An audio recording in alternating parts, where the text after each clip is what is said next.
En la unidad anterior hemos terminado hablando de la visión que los profetas nos dan de la historia de la salvación. Una visión que digamos, está toda ella marcada por el amor esponsal, ¿no?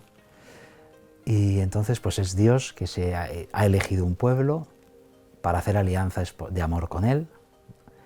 Ese pueblo pues tantas veces ha sido infiel, sin embargo la fidelidad de Dios, por así decirlo, lo ha mantenido y lo ha ido llevando y le ha ido dando esperanzas grandes, ¿no?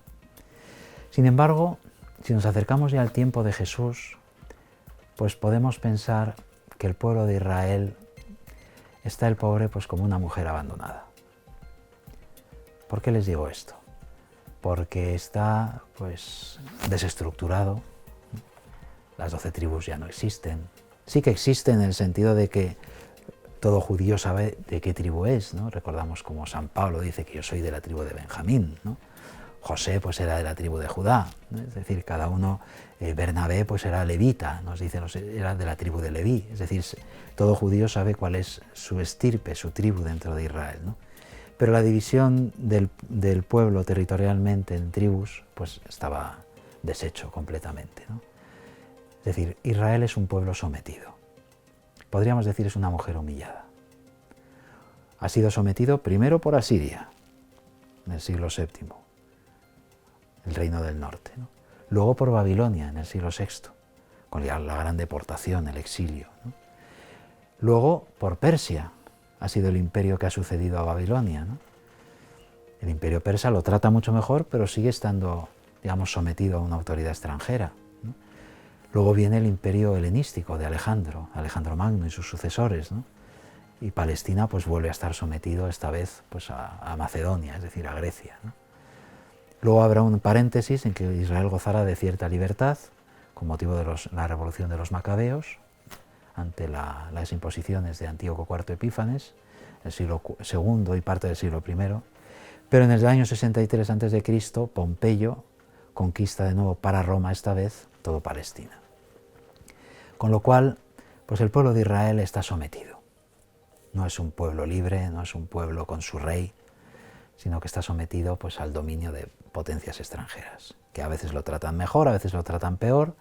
Los romanos eran muy inteligentes y querían siempre dar mucha autonomía a sus pueblos sometidos, pero pagaban tributo a César, como recordamos por el Evangelio. Esposa humillada, una esposa sometida, digamos, a otros, ¿no?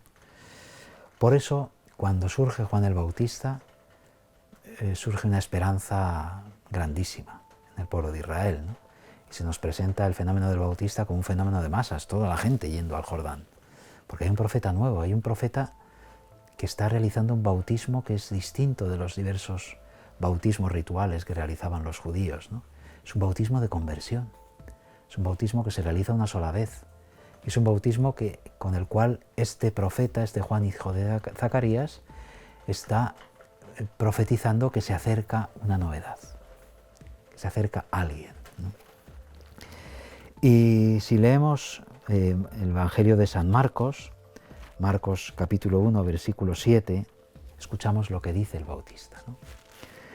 Detrás de mí viene el que es más fuerte que yo, y no merezco agacharme para desatarle las sandalias. Él os bautizará con Espíritu Santo. No merezco agacharme para desatarle las sandalias, ¿no? ¿Qué significa esto? Tantas veces se ha interpretado como un gesto de humildad, ¿no?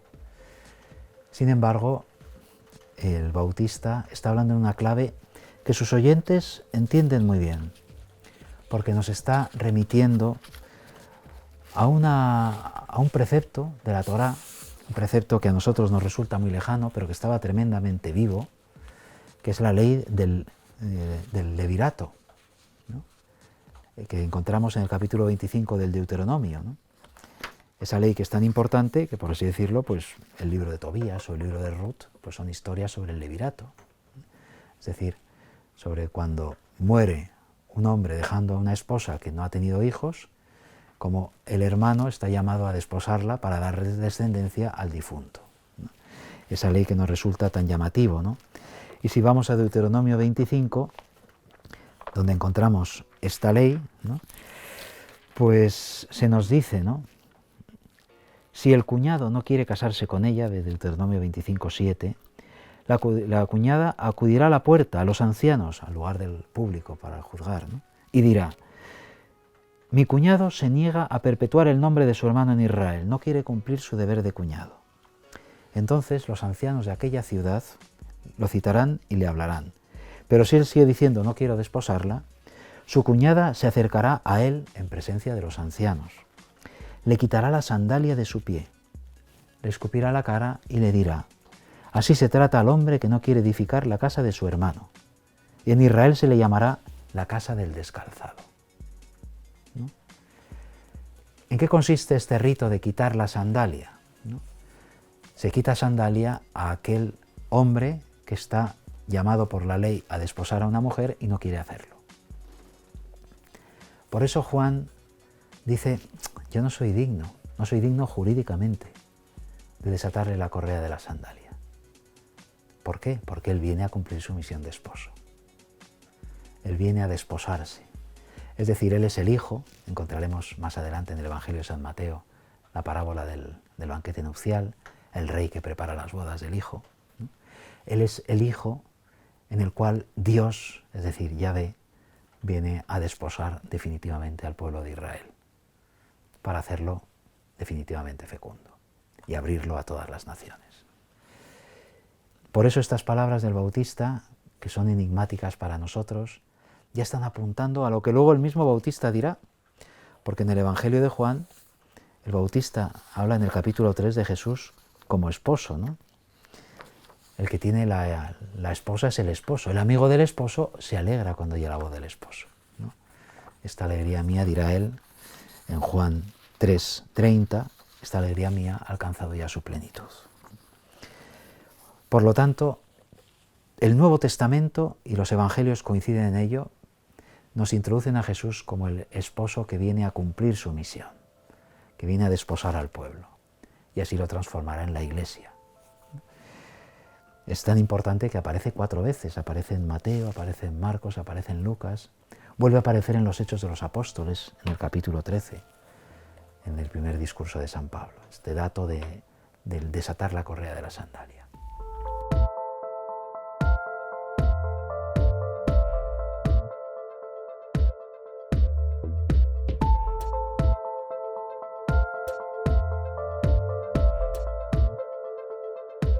Pero es que además el mismo Jesús se va a presentar así, porque todos recordamos ese otro episodio de los Evangelios en los cuales ya es la vida pública del Señor, y esto nos lo cuentan pues los 3 Evangelios que llamamos sinópticos, ¿no? Que son San Mateo, San Marcos y San Lucas, ¿no? San Mateo 9, San Marcos capítulo 2, San Lucas capítulo 5, ¿no? Y recordamos pues cómo los fariseos se acercan y los discípulos de Juan se acercan a los discípulos de Jesús y le dicen: ¿cómo es que tu maestro no ayuna? ¿Y cómo es que tus discípulos no ayunan, ¿no? Y lo oye el Señor, ¿no? Y dice aquella palabra, ¿verdad?, tan hermosa, ¿no?